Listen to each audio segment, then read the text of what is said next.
I'm Femi OK and you're in the stream. Today, will social media manipulate the 2020 US election?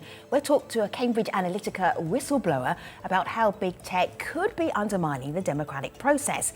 You too can be part of the conversation, really easy. Just send us your questions and comments via our live YouTube chat.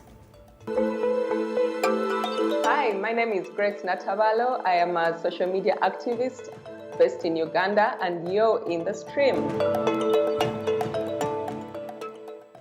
In 2018, it was revealed that the now defunct political consulting firm Cambridge Analytica had stolen the data of millions of Facebook users. That data was used to create psychological profiles, target US swing voters, and then attempt to manipulate them for the then presidential candidate Donald Trump during the 2016 election. The data breach scandal resulted in the closure of Cambridge Analytica and Facebook paying a $5 billion penalty to the US Federal Trade Commission. That scandal was also the subject of the 2019 documentary, The Great Hack. Here's a clip from the film which explores the dark side of social media.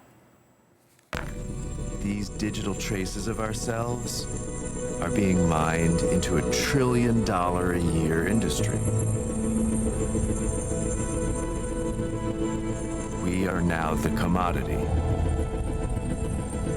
But we were so in love with the gift of this free connectivity that no one bothered to read the terms and conditions. So what's changed with data privacy since the Cambridge Analytica scandal? With us to talk about this, in Zurich, Switzerland, Brittany Kaiser, co-founder of Own Your Data. She was formerly the business development director for Cambridge Analytica and has written a book about her experiences. It's called Targeted, the Cambridge Analytica Whistleblower's Inside Story of how big data, Trump and Facebook broke democracy and how it can happen again. She was also featured in The Great Hack, which has been nominated for a BAFTA and shortlisted for an Oscar. Brittany, hello, it's good to have you here. That music in The Great Hack, it was ominous. Dark, dark images, making us feel like we should be afraid. When you were working at Cambridge Analytica, what point did you get to where you thought, this is not good for the public? Actually, about a month after the election, I was given by all of my colleagues that had worked on the Trump campaign and the Trump super PAC a 2-day-long presentation of everything that was done in 2015 and 2016, especially to help elect Donald Trump. And I saw voter suppression tactics. I saw racism and sexism being weaponized. I saw incitement of violence. And I have never been more shocked in my entire life to actually see that the people I had been working with had not only collected the personal data of people all around the country and the world, but that they had actually used that to undermine the democratic process in some very serious ways. Did everybody in the company, did everybody know that this was going on? Did it all go to work to actually do that? To maybe, this sounds really grandiose, maybe damage democracy, maybe just give it a little prod, help one particular candidate? Was that the mission? There were definitely red flags. Obviously, you could see what Donald Trump was saying on television, and we knew that there were colleagues that we had that were supporting his candidacy. But it wasn't really until it was fully spelled out for us exactly what they did, how they put people into groups, especially Hillary supporters. They called them deterrents, which meant that they could never convince them to vote for Donald Trump, but they could convince those people to not vote at all. These types of voter suppression tactics should be considered illegal under state laws, but unfortunately, our election laws are not fit for purpose in this digital age. And that's why I work every day in order to educate people on how important our data rights are. Without legislation and regulation to protect ourselves that can be enforced on platforms like Facebook, our democracy is incredibly vulnerable. Brittany, I'm hearing this, and I'm hearing that you were so disturbed that you blew the whistle on Cambridge Analytica, not the only person, but you felt that what you were doing was unethical. But I don't understand the tactics. How do you incite someone to violence by using data? So, for instance, when a company like Cambridge Analytica knows enough about you, well, they've purchased and licensed all of your personal information, everything you do on a day-to-day basis, what you buy, where you go, what you read, how you spend your time with your family on vacation. All of this is information that gives what's called a behavioral data set. So companies can actually predict what you're going to do in the future because they know so much about what you've already done. Now, using PhD holding data scientists, these data scientists can really predict to a high degree of accuracy if you're likely to support a candidate like Donald Trump, if you are going to care about political issues like climate change or not, and how likely you are to vote. So once you are put into a particular category, for instance, somebody that is definitely a Hillary supporter and may or may not actually go to the voting booth on election day, then they will target you with messaging about issues that are very important to you. For instance, if you care about national security, you might see very frightening images that show America at threat from terrorism, for instance, or tons of refugees coming over the border in order to scare you into thinking that hawkish foreign policies, for instance, are a need in your life and a need in a candidate's policy platform. Brittany, at what point did you then say, now I need to tell everybody that this is happening, and how did you do it? So I started working with journalists at The Guardian, Paul Lewis, who at the time was the head of The Guardian's bureau in San Francisco. We started to look through some of my documents to find evidence of wrongdoing or negligence by Facebook, how Cambridge Analytica had used their data sets, different tactics that they had used in order to incite fear, for instance, in people that were modeled to be neurotic. And what was the messaging? What were their strategies? And how much impact did they actually have? And once we found enough, we put together a package of stories and some videos in order to explain to the public the truth of what had actually happened, especially in the Brexit and Trump campaigns. I'm going to bring two more guests into the conversation, Brittany. So we have in New York, Jessica Baldwin Philippi, an associate professor in Fordham University's Department of Communication and Media Studies. She is the author of Using Technology, Building Democracy, Digital Campaigning, and the Construction of Citizenship. And in Brussels, we have Laura Kayali, a tech reporter with Politico Europe. Ladies, you've been listening to Brittany there. I know you've got questions for her. For instance, Jessica, what would you teach your students about Brittany's story in Cambridge Analytica? Is there anything that you want to actually push her feet to the fire about? Go ahead. Yes, I think there are plenty of reasons to be concerned about privacy practices around micro-targeting, around some of the issues of racism and sexism in the actual content of those targeted ads that Brittany was talking about. But one of the things I'm concerned about is the kind of default assumption that all of this manipulation works. There's actually a lot of research out there that shows that it's not as abundantly clear that there are direct effects of these messages. And so I think we should have those conversations about those important concerns while not overstating the kind of the fact that this has infected your brain. And of course, there's no way out of it. And that's kind of where I stand and the nuance that I really want my students and kind of the general public to take away from this. All right, so Jessica, I want to show you this.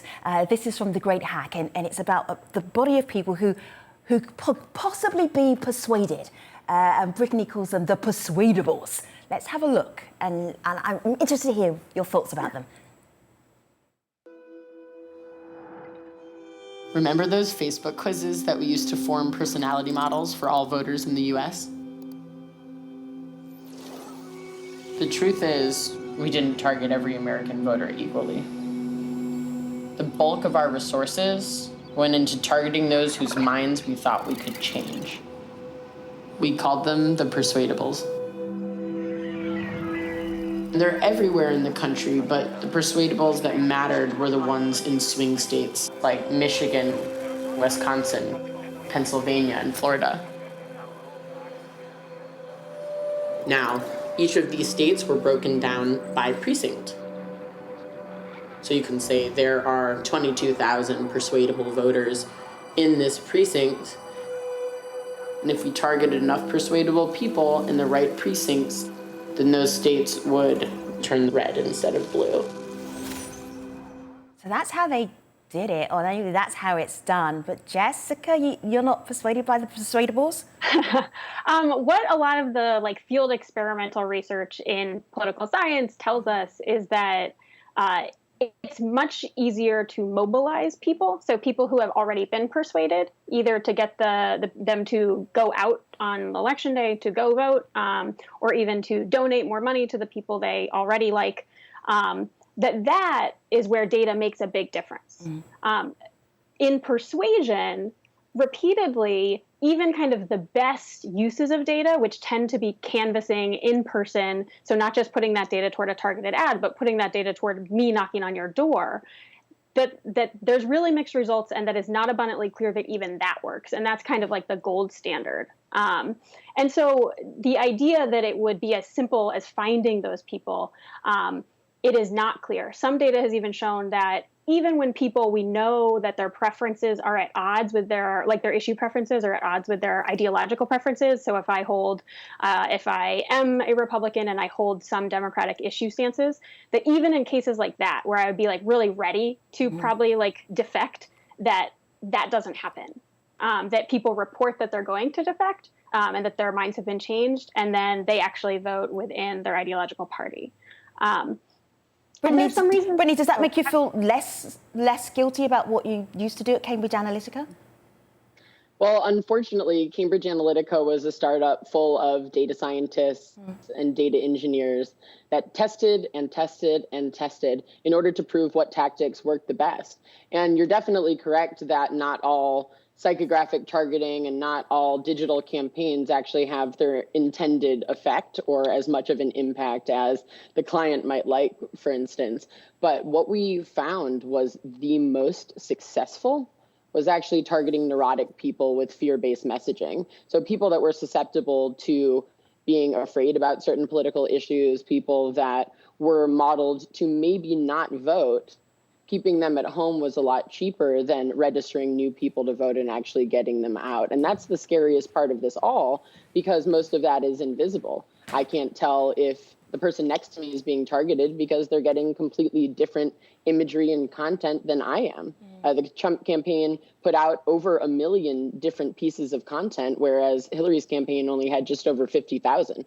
So not having any transparency into that, I think, is a little more difficult. So it's harder to prove and test. Obviously, there's a lot of different pieces of the puzzle to campaigns. And if you remove any piece of the puzzle, a campaign that was won on such thin margins may not have been as successful. But I think you're right that more work needs to be done on this. Yeah. I've just seen so many case studies that showed that it worked. Jessica, I can see you. I see you want to go back and forth, but I want to drag in Laura here because Laura takes us outside of the US and then into Europe, because Cambridge Analytica's work wasn't just for the US elections, it was also impacting the UK elections as well. From a European perspective, what are the tactics that are happening outside of the US that are also making us as data providers more susceptible to bad things happening to our information? It's the same ones at the US, really. It's what they call micro-targeting, what is called micro-targeting, which is the ability to target you very precisely with a very precise set of criteria. And what people are not always aware of is that what I see on my Facebook feed is not the same thing that you see on your Facebook feed, because I don't go on holidays in the same location. Yeah. I don't watch the same movies. And this problem is the same in Europe, really. Even though we do have a privacy reform called General Data Protection Regulation, it's NGOs here in Brussels say it's not enough. And even the European Commission is realizing that this flagship privacy reform is not enough. Yes, I have a question for all of you, if I may, because people are watching on YouTube right now. So this is Elizabeth Rainey, and she's asked, and this question for all of you, everybody weigh in here, can users keep these ads from appearing on our social media feeds? I've tried to look for opt-out options and info on our data rights on Facebook, but they've been hard to find. Can you opt out? Is that possible? Entirely, no.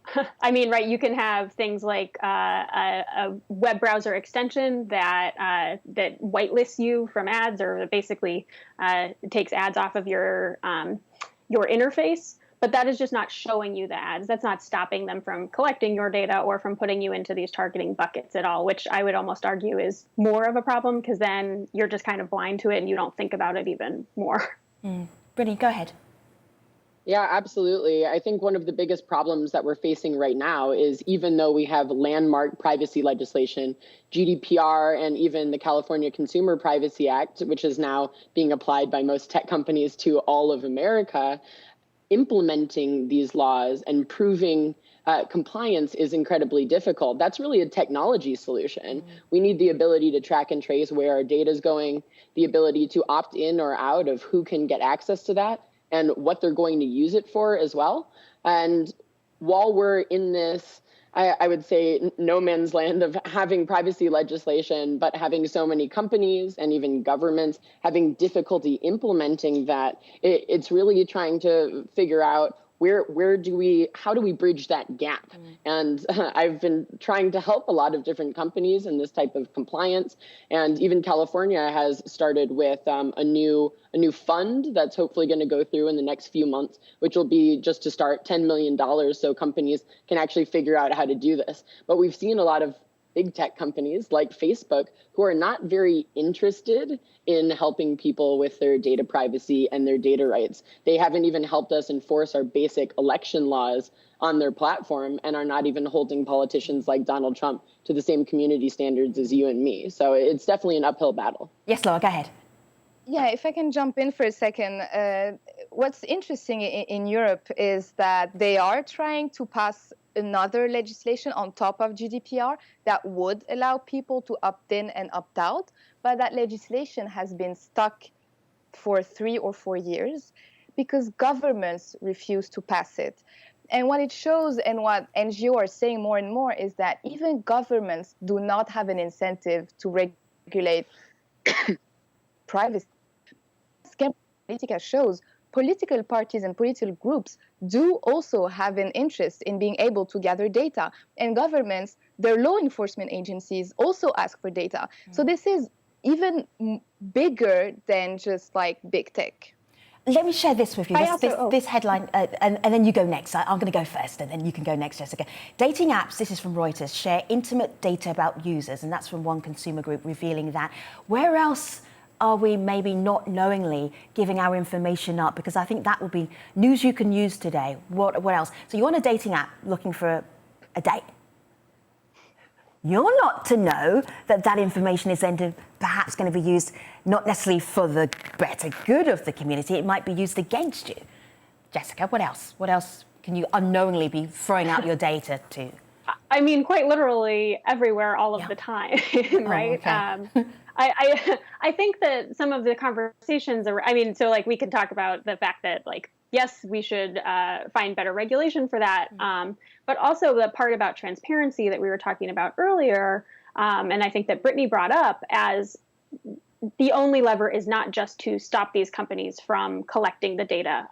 That might be great in many ways, but it also might be profoundly difficult legislatively, right? But so these transparency attempts at transparency legislation so that we can see the ads that people are showing all of the many targeted segments, that seems like it's slightly lower hanging fruit, and can be very useful for kind of encouraging democracy too, even as all of our data is still taken from us. We spoke to Emma Bryant. She's the associate researcher at Bard College. We were thinking, okay, let's move this conversation a little bit forward. What would be an ideal situation for us as people who are online, who have our data out there? And this is what Emma told us. Have a listen. The issue of data rights and the failure to regulate a multi-billion-dollar growth industry and influence is one of the most important issues of our time because it underlies every debate we have, from inequality debates to the environment, to migration, to resolving bloody conflicts that are raging around the world. What we need to do is to ensure transparency, not just about private industry and how it's using our data, but also about our governments and how they are using our data. And we need to ensure that we regulate this industry. Laura, it feels like Europe is further ahead than other places around the world in terms of regulation. Laura? Excuse me, connection? Yeah. It feels like Europe is further ahead than anyone else in terms of protecting individuals. But is that protection enough? Europe is the first continent to have implemented regulation for data protection. Even Europe now is realizing that it's not enough. The European Commission, what they want to do in the next year is have what they call a European Democracy Action Plan, whose objective would be specifically to protect election integrity. So the exact rules are still to be defined, but what they say is that it would include rules on disinformation, which would encompass online advertising, because they're more and more realizing that even if we go broader than targeting, the whole disinformation problem is very linked to this ability to target people so specifically. So even in Europe, where they are very proud of the GDPR because it is setting a global standard, but they do realize that more needs to be done. The US is actually doing exactly the same. The US has now proposals in Congress for creating a US privacy or data protection agency, which I think is going to not be quick to pass, but definitely a further solution than just the legislation, which is going to take a while to really permeate throughout society. Go ahead, Jessica. Yeah, just to add to the kind of disinformation problem, the purchased ads and the kind of targeting of disinformation is certainly a problem, but we haven't even talked about organic content, right? That's not targeted, that is circulating organically, that is still purposefully created to be misleading and misinforming, right? Political campaigners themselves, the platforms certainly see this as definitely as big, if not a bigger problem that we face in terms of kind of maintaining electoral integrity, right? In many ways, it's harder to combat than paid stuff, but it's huge and it's a real significant problem. I'm just looking here at a tweet from Ibrahim. He's been tweeting in as you ladies have been chatting. He says, election manipulations, including our privacy, is what we are paying for the free services of so many social media platforms, including Facebook and Twitter. The US may never know how hard it was hit by Cambridge Analytica. Watch out. Brittany, I'm just wondering about lessons learned. You have a book out, Jessica has a book out, Laura is reporting.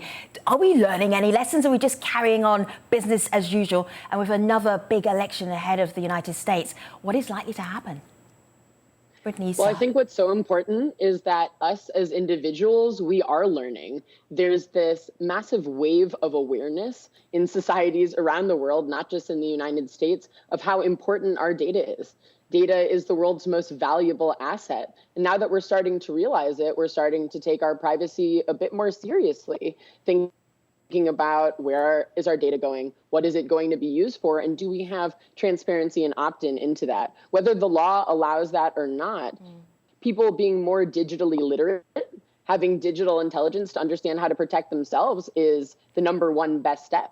Legislation is slow, regulation is slow, and the implementation of that, of course, takes a lot longer, as we've seen. So I think in this election year, unfortunately, we're even less protected than in 2016 because we have platforms like Facebook refusing to admit that domestic politicians are a bigger threat to democracy than foreign intervention. And they're not policing politicians like Donald Trump or moderating political content, even if it contravenes laws and social contracts we already have. Voter suppression is not allowed. Using discrimination in advertising is not allowed. Incitement of violence is not allowed in our law. But somehow Mark Zuckerberg thinks that's appropriate on Facebook. I'm just thinking, Jessica, just in a sentence, what advice would you give people out there who are on Facebook, who are online? You are a professor, you are studying this. What's the one piece of advice you would tell us to be careful about? Largely, if we're talking about individual people using Facebook or using Twitter to get information, it is, does that piece of information that you just read make you so enraged or so excited and gleeful and like kind of have this like outsized reaction to it? If so, to be skeptical of it, right? Either way, if it's enraging or if it's great for you. And to really kind of consider that the stuff at the polls might be particularly created to get that reaction out of you. Okay. All right. Thank you so much, Brittany. Thank you, Jessica. Thank you, Laura, for joining us today. We really appreciate your time. I will see you online. Thanks for watching.